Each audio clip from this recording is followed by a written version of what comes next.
Cinderella. Cinderella wasn't called that at first. She had a real name, but in that house, no one used it anymore. When her mother was alive, the home was different. Not rich, but peaceful. There was warmth, order, evening conversations that made the walls feel alive. Then everything changed, not with one loud moment, but slowly, quietly, until the old life was gone. Her father remarried. The new wife arrived with 2 daughters, and with a gaze that measured everything. "Everything here will be arranged," she said the first evening. "My way." Cinderella stood by the wall, still a child, but she felt something closing behind her. It began with small things. "You will take care of the kitchen, but you have no other duties." Then came the clothes, old, practical, meant for work. "There's no need to waste good dresses," one sister laughed. With time, Cinderella stopped asking. "You stop asking when you already know the answer." She woke before sunrise, lit the fire, cleaned, stayed quiet. "You're always in the ashes," one sister said one night. "You look like ash." And so her real name disappeared. Cinderella. Not magical, just convenient. She didn't cry often, she didn't have time. But when she was alone, one thought returned again and again. This won't always be like this. She didn't know how, she didn't know when, but she knew she would not stay in that kitchen forever. One afternoon, while she cleaned the hearth, someone knocked. Her stepmother rose immediately, smoothed her dress, took the letter with visible satisfaction. The seal was golden, the paper thick. "It's from the palace." Before she opened it, the sisters were already whispering about dresses and hairstyles. It was an invitation to a ball. The prince would welcome all young ladies of the region, music, light, attention. "This is a chance," the stepmother said, "and it will not be wasted." Cinderella stood aside, listening. Her eyes rested briefly on the seal. "I could go too," she said quietly. The silence was heavy. "You?" One sister laughed. "Look at you!" "Someone must stay home," the stepmother said calmly. "This house won't care for itself." Cinderella didn't argue. She was used to that answer, but this time it hurt differently. Not because she dreamed of the ball, but because she had dared to say she wanted something.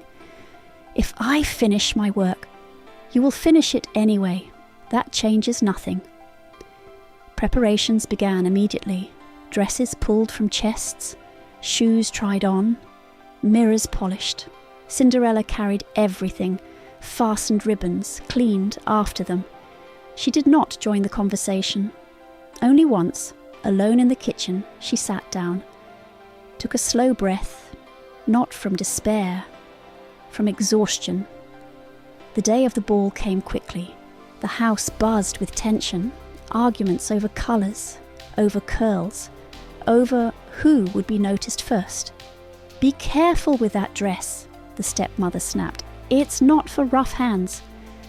Cinderella placed it gently, said nothing. When the carriage arrived, perfume and confidence filled the air. "Lock up well," her stepmother said, "and don't forget the fire." The door closed. Silence. At first it felt strange, then heavy. Cinderella stood alone in the hallway. For the first time in days, no one was giving orders. She lit the kitchen lamp, sat by the fire. Somewhere outside, music was already playing, lights reflecting on palace walls, people laughing. She didn't imagine herself there. Instead, she thought, life can pass right beside you if you never step away from the place where someone put you. That thought didn't make her cry. It made her stay awake. The quiet gave her space. Space she rarely had. She watched the fire grow smaller and didn't notice she wasn't alone. "Why didn't you go with them?" a voice asked. Cinderella turned. A woman stood in the room, dressed simply, no glitter, no dramatic magic. "Because I wasn't invited," Cinderella answered, "and there was no way." The woman studied her. "Sometimes there's no way just means no one asked what you wanted." Cinderella's voice was steady. "I don't want to be rescued. I just want to be seen." The woman nodded. "That's enough," she said softly. "And it's harder than it sounds." She glanced at the pumpkin near the door. "And that? It's just a pumpkin. Sometimes it's perspective." She touched it. A warm glow filled the room, not blinding, gentle. The pumpkin changed slowly into a carriage. "Is it real?" Cinderella whispered. "Real for tonight?" Then the woman looked at her clothes. "You can't go like this, not because you're unworthy, but because the world often looks at clothes first." With a simple gesture, Cinderella's work dress became light and beautiful. Not heavy, not extravagant, just hers. For the first time in years, her reflection didn't belong to exhaustion. "One rule," the woman said, "when the clock strikes 12, everything returns." Cinderella nodded. "One evening is enough." She stepped outside, not like someone waiting for rescue, but like someone choosing. The carriage moved toward the palace. Lights appeared ahead, one by one. And for the first time, the world no longer felt unreachable. The palace was brighter than she imagined, but it didn't frighten her. It felt like a place where many people had arrived with hope. The carriage stopped. A servant opened the door. "Good evening." Cinderella stepped down slowly. She looked at the stairs, at the light, and took one step forward. Inside, the music softened, not because someone announced her, but because people noticed. It wasn't only the dress, it was the way she moved. Calm, unhurried, as if she wasn't trying to impress anyone. "Who is she?" whispers followed. Cinderella didn't search for attention. She looked at the hall, the candles, the musicians. For the first time in a long while, she didn't feel invisible. A young man approached her, simply dressed, no unnecessary decoration. "Would you like to dance?" he asked. "Yes," she answered.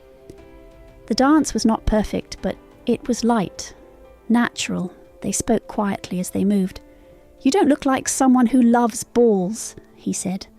"I don't know what that looks like," she replied, "but I wanted to see what exists beyond one house." He smiled. "Most people come here to be noticed." "I came to see," she said, "and to remember." "To remember what?" "That there is more." He looked at her with interest. "So you're not here because of me?" "No," she said honestly, "but I don't regret meeting you." He laughed softly. Across the hall, her stepsisters passed close by. They didn't recognize her. It didn't hurt. It showed her something. Sometimes people don't see what they don't expect to see. The clock marked another hour. Cinderella looked up. This time with attention. Time was moving.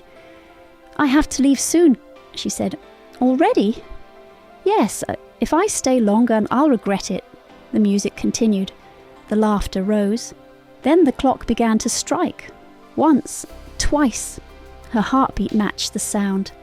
"I have to go." She turned and walked toward the exit. Voices followed her. Questions. But she didn't stop. Down the stairs. One shoe slipped from her foot and remained behind. She looked at it for a second, then at the door. No time, and she ran. Outside, the night was quiet again. The carriage waited. As she moved away from the palace, she didn't look back, because the evening was real precisely because it had an end. Morning came as usual. Sunlight, a rooster's call, cold floor beneath her feet. For a moment it felt like a dream, but inside her, something had shifted. She lit the fire, swept the floor, prepared breakfast, the same house, the same duties, but not the same girl. Soon the stepsisters returned, speaking loudly.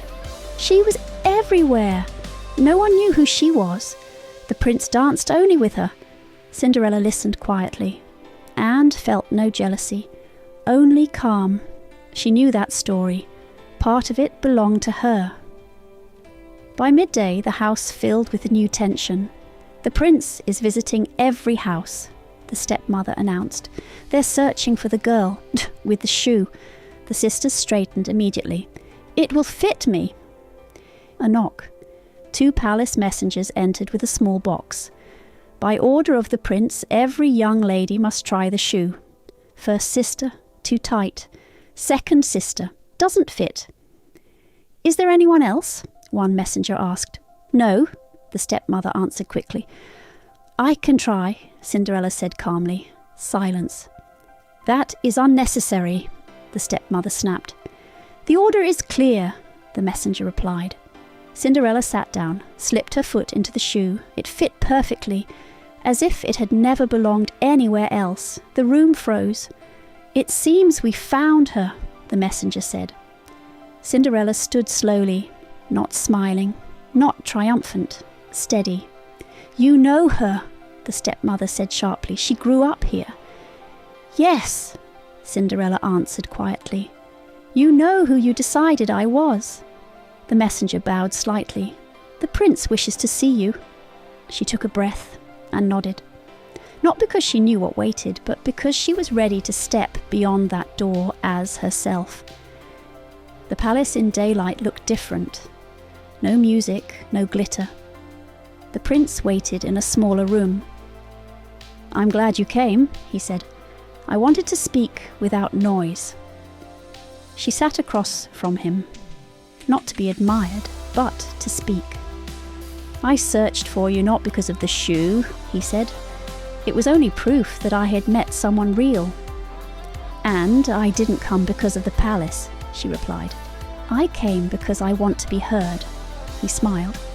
I don't want to promise what I don't understand yet, but I would like to know you. She thought of the kitchen, the ashes, the long mornings. I want that, she said, but only if I remain myself. That's the only way, he answered. This was not a fairy tale promise, no instant forever. It was a beginning, a choice. Days passed, there were conversations, walks, moments of silence, no miracles, just 2 people learning. Cinderella did not return to her old house as a servant, and not as a conqueror. She returned once, not for revenge, but to close a door gently. The shoe became only a memory, the dress, a moment. The real change had nothing to do with magic. It was this.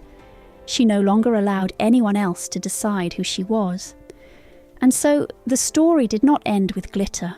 It ended with confidence, not with happily ever after, but with something stronger, a beginning that belonged to her.